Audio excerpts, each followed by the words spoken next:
हमको दिल्ली जयपुर में डीएलपी की तरफ देखना पड़ता है, उनके पास कोई बजट नहीं है, तो हम इसकी पूरी ऑडिट करवाएंगे और इन लोगों के खिलाफ एफआईआर करवाएंगे जो भी कमिश्नर पिछले कई सालों में रहे, और पूरी ऑडिट करवाएंगे, इनके खिलाफ कार्रवाई करेंगे और इनको जेल में देंगे। और पूरे विकास करवाना, बिजली, पानी, स्वास्थ्य, चिकित्सा सुविधा वगैरह ये सारा काम करना हमारा मुख्य है। आप कह रहे कांग्रेस और बीजेपी ने मिलकर राजस्थान को आजादी की बाद में अब तक लूटा है, और आप लेकिन जब प्रथम बार दिल्ली में आपकी सरकार बनी थी, शीला दीक्षित के साथ में आपने गठबंधन बना के सरकार बनाई थी, तो तब कांग्रेस सही थी, अब गठबंधन टूटा, कांग्रेस गलत कैसे? नहीं, ऐसी बात नहीं है। शीला दीक्षित को हमने हराया था, अरविंद केजरीवाल जी उनके सामने खड़े हुए थे और शीला दीक्षित हारी थी।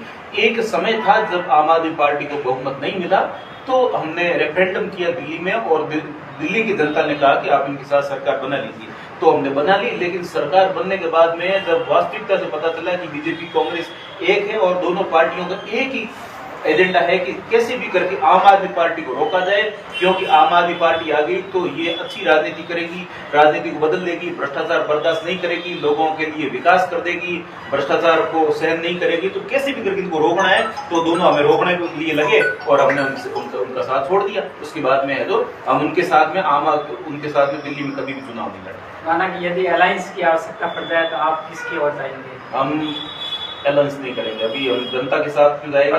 हमारा जो अलायंस है वो सीधे पब्लिक के साथ में अलायंस।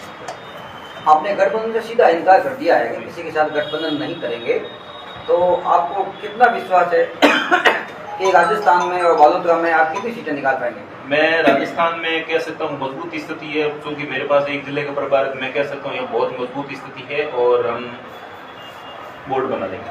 मजबूत स्थिति का आप क्या आधार मानते हैं कि आम आदमी पार्टी के प्रति लोगों की रुचि है या बीजेपी और कांग्रेस से जनता त्रस्त हो चुकी है? ऐसा है कि सबसे बड़ी बात यह है कि हमारे प्रति लोग, हमारे साथ लोग क्यों आएंगे, ये आपने अच्छा सवाल कर दिया, मैं इसको अच्छे से एक्सप्लेन कर देता हूँ। देखो, लोग बीजेपी और कांग्रेस से त्रस्त हो चुके हैं, ये कई सालों से मठाधीशों की तरह जमकर बैठे हैं, न तो विकास कर रहे हैं और न सीटें छोड़ रहे, पब्लिक के पास कोई ऑप्शन नहीं कर रहे। पहली बार हम ऑप्शन दे रहे हैं और हम एक राष्ट्रीय पार्टी है।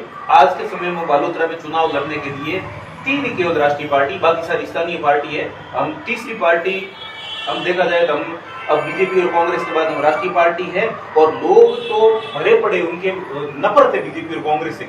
लेकिन जब उनको कोई ऑप्शन नहीं मिल रहा था, तो अब हम एक ऑप्शन के रूप में है, तो बीजेपी और कांग्रेस को छोड़कर लोग हमारे साथ आने के लिए तैयार है और वो मन में पूरा ठान कर बैठे हैं कि इस बार इनको सबक सिखाएंगे, और जनता पूरी तरह धारण कर चुकी है कि इस बार इनको सबक सिखाना और आम आदमी पार्टी को लाना है। ये हमारे इंटरनल सर्वे में भी आ चुका है और जिस तरीके से हम 1-2 दिन लिस्ट जारी करेंगे, ये आप सबको पता चल जाएगा। कांग्रेस पार्टी की विचारधारा गलत है या कांग्रेस पार्टी में रहने वाले लोग गलत हैं?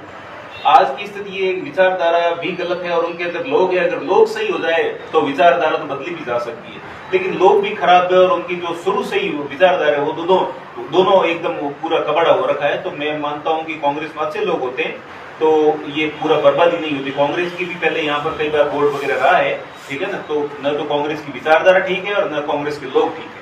तो कांग्रेस के नेता यदि कांग्रेस छोड़कर आपकी पार्टी में आएंगे तो हम देखेंगे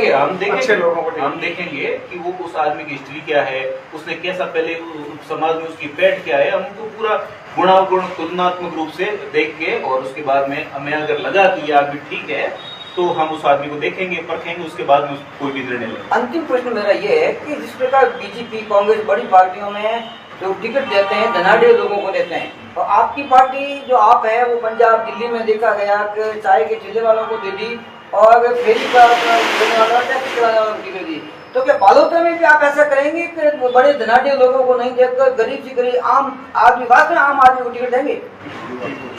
हमारा धनाढ़ लोगों से न तो कोई दुश्मनी है और ना ही कोई उनसे बैर है, ऐसा कुछ भी नहीं है।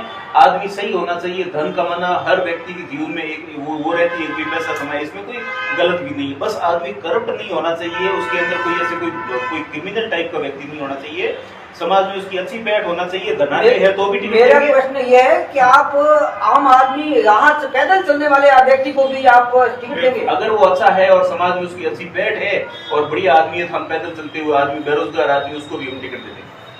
बस हमें उनसे कोई मतलब नहीं है कि उसके पास कितना पैसा है कितना नहीं, उससे हमें कोई मतलब नहीं। और अगर जरूरत पड़ी तो फिर पार्टी उसके ऊपर करेगी, खर्चा करेगी। कैसे तैयारी है, क्या क्या तैयारी अच्छी है और लोग हमारे पास लगातार हमारा जो इंटरनल काम है वो पूरा हो गया है। लिस्टें हम 1-2 दिन में बनाना तैयार करके रिलीज कर देंगे और तैयारी अच्छी है और पब्लिक तो चाहती है, जो भी हमें मिलता है वो कहते हैं हमारे पास कोई ऑप्शन नहीं, एक बार आप खड़े होकर देखो, हम आपको तन मन धन से सही उठाएंगे। देखा जाता है कि अमूमन धन बल काफी चुनावों में अपना प्रयोग छाप छोड़ जाता है, धन बल भी वालोता में ऐसी कई पार्टियों वाला के पास है, तो किस रूप से एंगल से देखते हैं?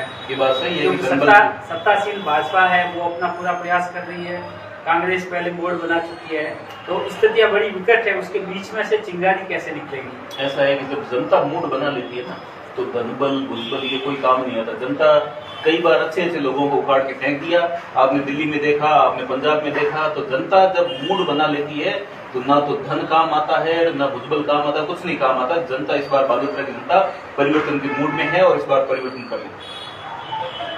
इसके साथ आसपास सभी नगर पालिकाओं में जाएंगे? हाँ, हम टोटल जैसे नगर परिषद बालोतरा है और इसके अलावा 6 नगर पालिकाएं हैं, तो हम सभी 7 जगह चुनाव होंगे।